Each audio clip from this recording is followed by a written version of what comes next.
ಇಂಥ ಇಶ್ಯೂಗಳ ಬಗ್ಗೆ ಚರ್ಚೆಗೆ ಬಂದ್ರೆ ಯಾವ ಬಿಜೆಪಿ ಮುಖಂಡರು ಬರೋದಿಲ್ಲ. ಬೈಯೋದು, ಏನೋ ಒಂದು ಸುಮ್ಮನೆ ಆರ್ಕೆ ಉತ್ತರ ಕೊಟ್ಬಿಡೋದು, ಹೋಗ್ಬಿಡೋದು. ಏನೋ ಒಂದು ಹೇಳ್ತಾರೆ ನೋಡ್ರಿ, ನೀವು ಹೋಗಿ ಕೇಳ್ರಿ, ಮತ್ತೆ ಇದಕ್ಕೊಂದು ಉತ್ತರ ರೆಡಿ ಇಟ್ಕೊಂಡಿರ್ತಾರೆ. ನೀವು ಯಾವ್ದಕ್ಕನ ಹೋಗಿ ಕೇಳ್ರಿ, ಒಂದು ಸಂತೋಷ್ ಹುಚ್ಚಾಗೇನೆ, ಅವ್ನು ಹುಚ್ಚ ಇದ್ದಾನೆ, ಸಿದ್ದರಾಮಯ್ಯ ಸಾಹೇಬ್ರಿಗೆ ಬೈಯೋದು, ಇಲ್ಲ ತಡ್ಕೊಂಡು ರಾಹುಲ್ ಗಾಂಧಿಗೆ ಬೈಯೋದು. ನೀವು ಒಂದೇ ಪ್ರಶ್ನೆನ ಸತತವಾಗಿ ಎಲ್ಲರನ್ನ ಕೇಳ್ರಿ, ಒಂದು ರೀತಿಯ ಒಂದು ಆನ್ಸರ್ ಯಾರು ಕೊಡಲ್ಲ ಅವರು. ರಾಹುಲ್ ಗಾಂಧಿ ವಿಚಾರದ ಬಗ್ಗೆ ಮೊನ್ನೆ ಒಂದು ಪೋಸ್ಟ್ ಆಯ್ತು, ಕರ್ನಾಟಕ ಬಿಜೆಪಿ ನಿಮ್ಮ ಪಕ್ಷದವರೇ ಒಂದು ಎಫ್ಐಆರ್ ಕೂಡ ಆಗ್ತದೆ. ರಾಹುಲ್ ಗಾಂಧಿ ಅವರು ವಿದೇಶಕ್ಕೆ ಹೋದಾಗಲೆಲ್ಲ ಭಾರತದಲ್ಲಿ ಘಾತುಕ ಕೃತ್ಯಗಳಾಗ್ತದೆ ಅಂತ ಬಿಜೆಪಿ ಅವರು ಪೋಸ್ಟ್ ಮಾಡಿದ್ರು. ಆಮೇಲೆ ಅದು ಡಿಲೀಟ್ ಆಯ್ತು ನಿಮ್ಮವ್ರ ಎಫ್ಐಆರ್ ಹಾಕಿದ್ಮೇಲೆ. ಸೊ ಯಾಕೆ ಇವೆಲ್ಲ ಯಾಕೆ ಇಂಪ್ಲಿಮೆಂಟ್ ಆಗ್ತಿದೆ? ಇದೇ ಕೆಲಸ ರೀ, ಬೇರೆ ಏನ್ ಕೆಲಸ ಇದೆ ರೀ ಅವ್ರಿಗೆ? ಬಿಜೆಪಿ ಏನ್ ಕೆಲಸ ಇದೆ? ಅವ್ರಿಗೆ ಏನಾಗಿದೆ ರೀ? ಸುಖದ ಪಾರ್ಟಿ, ಅದು ರೊಕ್ಕರ ಪಾರ್ಟಿ. ಅವರಿಗೆ 20-30 ಸಾವಿರ ಹುಡುಗರು ಬರೀ ಇದೇ ಕೆಲಸ ಮಾಡ್ತಾರೆ. ಅವ್ರು ರೊಕ್ಕ ಕೊಟ್ಬಿಡ್ತಾರೆ, ಇನ್ಫ್ಲುಯೆನ್ಸರ್ಸ್ ರೊಕ್ಕ ಕೊಡ್ತಾರೆ. ಇನ್ಫ್ಲುಯೆನ್ಸರ್ಸ್ಗಳಿಗೆ ರೊಕ್ಕ ಕೊಡೋದು. ಯಾರು ಜಾಸ್ತಿ ಪಾಪ್ಯುಲರ್ ಇರ್ತಾರೆ, ಅವ್ನು ಅಕ್ಷಯ್ ಕುಮಾರ್ ಭಾಷಣ ಹೊಡೆದಿದ್ದ, they see the passport and they say you are from country of Modi, India ಅಲ್ಲ ಅಂತ ಅವ್ನು ಹೇಳಿದ್ ಯಾರು? ಅಕ್ಷಯ್ ಕುಮಾರ್. ಇವತ್ತು ಪಾಸ್ಪೋರ್ಟ್ ರ್ಯಾಂಕಿಂಗ್ ಏನಿದೆ mister Akshay Kumar? Mister Akshay Kumar, please come on record and please tell where are we in ranking today. You came and promoted saying that, oh, wherever we go, they don't ask, is it a passport of India? They say, I will come from land of Modi ಅಂತ. ಇವನು ಹೇಳಿರೋದು ಯಾರು? ಅಕ್ಷಯ್ ಕುಮಾರ್ ಹೇಳಿರೋದು. ಯಾಕಂದ್ರೆ ಇವನಿಗೆ interview ಕೊಟ್ಟಿದ್ರು ಅವರು. ಯಾರಿಗೆ? ಅಕ್ಷಯ್ ಕುಮಾರ್ಗೆ. ಇವನು ಹೋಗಿ ಪುಣ್ಯಾತ್ಮ ಇಂಟರ್ವ್ಯೂ ಮಾಡಿದ್ದ. ಮೋದಿಜಿ ಆಪ್ ಆಮ್ ಕೈಸೆ ಖಾತೆ ಹೋ ಅಂದ್ರೆ ಮಾವಿನ ಹೆಂಗ್ ತಿಂತೀರಿ? ಆಮ್ ಚೂಸ್ಕೆ ಖಾತೆ ಹೋ ಕಿ ಕಾಟ್ಗೆ ಖಾತೆ ಹೋ? ಇವನು ಇಂಟರ್ವ್ಯೂ ಮಾಡಿರೋದು ಯಾರಿಗೆ? ಮೋದಿ. ಅಂದ್ರೆ ನೀವು ಮಾವಿನ ಇಚ್ಚಿಕೆ ತಿಂತೀರಾ, ಏನ್ ಕಟ್ ಮಾಡಿ ತಿಂತೀರಾ? ಆಮೇಲೆ ಗೊಟ್ಲ ತಿಂತೀರಾ? ಗೊಟ್ಲ ತಿನ್ನಂಗಿಲ್ಲ. ಪ್ರಧಾನಮಂತ್ರಿ ಉತ್ತರ ಕೊಟ್ಟರು ಅದಕ್ಕೆ. ಈ ಯಾರು? ಅಕ್ಷಯ್ ಕುಮಾರ್ ಪ್ರಶ್ನೆ ಕೇಳ್ತಾನೆ. ಅಕ್ಷಯ್ ಕುಮಾರ್ ದೇಶದ ಎಲ್ಲಾ ಸಮಸ್ಯೆಗಳಿಗೆ ಬಿಟ್ಟುಕೊಂಡು ಮೋದಿ ಸಾಹೇಬರು ಹೆಂಗ್ ಮಾವಿನ ಹಣ್ಣು ತಿಂತಾರಂತ ಪ್ರಶ್ನೆ ಕೇಳ್ದ. ಯಾರು? ಅಕ್ಷಯ್ ಕುಮಾರ್.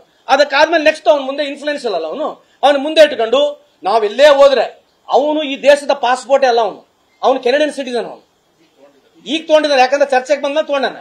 ಅವನು ಭಾಷಣ ಹೊಡೆಯೋದು ಏನಂತ? ಯಾರು ಪಾಪ್ಯುಲರ್ ಇರ್ತಾರೆ. ಈಗ ನೋಡ್ರಿ, ಈಗ ಯಾವ್ದೋ ಮೋಸ್ಟ್ ಪ್ರಾಬಲಿ ಈಗ ಎಐ ಒಂದು ಈವೆಂಟ್ ನಡೀತದೆ ಅಲ್ಲಿ ಮಹಾರಾಷ್ಟ್ರದಲ್ಲಿ. ಈಗ ಎಐ ಈವೆಂಟ್ ಈ ಉದ್ಘಾಟನೆ ಯಾರು ಮಾಡಕ್ಕೆ ಬರ್ತಾರಲ್ಲ, ಕರಣ್ ಜೋ ಅವರು. ಅವನೊಂದು ಜೀವನದಾಗ ಒಂದು ಕೋಡಿಂಗ್ ಮಾಡಿರಂಗಿಲ್ಲ ಪುಣ್ಯಾತ್ಮ. ಯಾವುದು? ಯಾರು ಪಾಪ್ಯುಲರ್ ಇದಾರೆ ನಮ್ಮ ದೇಶದಲ್ಲಿ? IPL, ನಮ್ಮ ದೇಶದಾಗ ಏನ್ ನಡೀತದೆ? IPL ವರ್ಷದಾಗೆ 100 ದಿನ IPL ಇಟ್ಬಿಡೋದು, ಕ್ರಿಕೆಟ್ ಟೂರ್ನಮೆಂಟ್ಗಳು ತರೋದು, ಬೆಟ್ಟಿಂಗ್ ಇಡಬಾರದು ರೀ. ಪಾರ್ಲಿಮೆಂಟ್ ನಾಗ ತಗಸ್ರಿ ಅದನ್ನ. How it can be a technical game? Is it shame not on our country? Parliament ಗೆ ಪಾಸ್ ಮಾಡ್ರಿ ಅದನ್ನ. ಇಂಥ ಇಶ್ಯೂಗಳೆಲ್ಲ ಅಡ್ರೆಸ್ ಮಾಡಕ್ ಬರಲ್ಲ. ಈ ದೇಶದಲ್ಲಿ ಪ್ರತಿ ಯುವಕ ಇವತ್ತು ಬೆಳಗ್ಗೆ ಎದ್ದು ಬರೀ ಬೆಟ್ಟಿಂಗ್ ನಾಗ ಇದಾನೆ. ಎಷ್ಟು ಜನ ಸಾಯ್ತಿದ್ದಾರೆ ಬೆಟ್ಟಿಂಗ್ ನಲ್ಲಿ? ಇದನ್ನೇ ಪ್ರಮೋಟ್ ಮಾಡೋದು. ಎಲ್ಲಿ ಪಾಪ್ಯುಲಾರಿಟಿ ಇದೆ, ಬಾಲಿವುಡ್ ಸೆಲೆಬ್ರಿಟಿಗಳು, ಇದೇ ನಮ್ಮ ದೇಶದಲ್ಲಿ ಇರೋದು.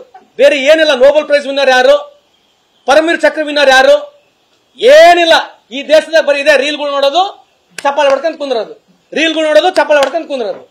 ಇಷ್ಟೇ ಬಿಟ್ರಿ ಈ ದೇಶ ಏನ್ ಉಳಿದೇ ಇಲ್ಲ ರೀ. ಯಾವ್ದು ಚರ್ಚೆ ಇಲ್ಲ.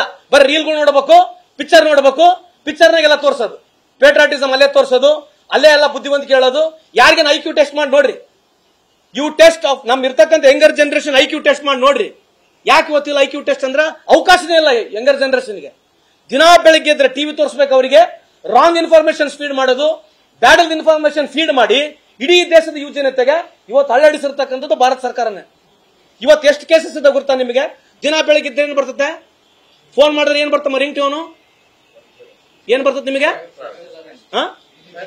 ಮತ್ತೆ ಯಾಕೆ ಫೈಬರ್? ನೀವು ಬಹಳ ಬುದ್ಧಿವಂತರು ನೀವೇ. Digital India, digital India, digital India ಅಂತ ಯಾರು ಹೇಳಿದ್ರು? ಇವತ್ತು ಡಿಜಿಟಲ್ ಫ್ರಾಡ್ ಎಷ್ಟಾಗಿದೆ ಗೊತ್ತಾ ನಿಮಗೆ ಈ ದೇಶದಲ್ಲಿ? ಮತ್ತೆ ಬೆಳಗ್ಗೆ ಫೋನ್ ಮಾಡಿದ ತಕ್ಷಣ ನಿಮ್ಗೆ ಯಾರು ಕೇಳೋದಲ್ಲ, ಅಲ್ಲಿ ರಿಂಗೇ ಬರೋದಂಗಿಲ್ಲ, ಇದೇ ಬರ್ತದೆ. ನಿಮಗೆ ಯಾರನ್ನ ಕರೆ ಮಾಡಿದ್ರೆ, ನಿಮಗೆ ಯಾರನ್ನ ಸೈಬರ್ ಕ್ರೈಮ್ ಅಂತ ಹೇಳಿ, ಇದು ಯಾಕೆ ಬರ್ತಾ ಇದೆ? ಮತ್ತೆ ಎದಕ್ಕೆ ಬರ್ತಾ ಇದೆ ಇದು? ರೀಸನ್ ಏನು? ಮತ್ತೆ crime rate has gone every year 1 ಲಕ್ಷದಿಂದ 2 ಲಕ್ಷ, 2 ಲಕ್ಷದಿಂದ 3 ಲಕ್ಷ, 3 ಲಕ್ಷ 4 ಲಕ್ಷ, 4 ಲಕ್ಷ 5 ಲಕ್ಷ ಕ್ರೈಮ್ ರಿಜಿಸ್ಟರ್ಡ್ ಆಗ್ತಾ ಇದೆ. 5 lakh cases every year is increasing. ಇದ್ರ ಬಗ್ಗೆ ಚರ್ಚೆ ಇಲ್ಲ. ಚರ್ಚೆ ಏನಂತಂದ್ರೆ ಇದೆ, ಮುಸ್ಲಿಂ ಅಂಡ್ ಮುಸ್ಲಿಂ, ಇದು ಬಿಟ್ರೆ ಬಿಜೆಪಿ ಇರುತ್ತೆ, ಬೇರೆ ಅಜೆಂಡಾನೇ ಇಲ್ಲ. Thank you so much. Sorry. News First ನಿರ್ಭೀತಿಯಿಂದ ನಿಮ್ಮ ಪರವಾಗಿ.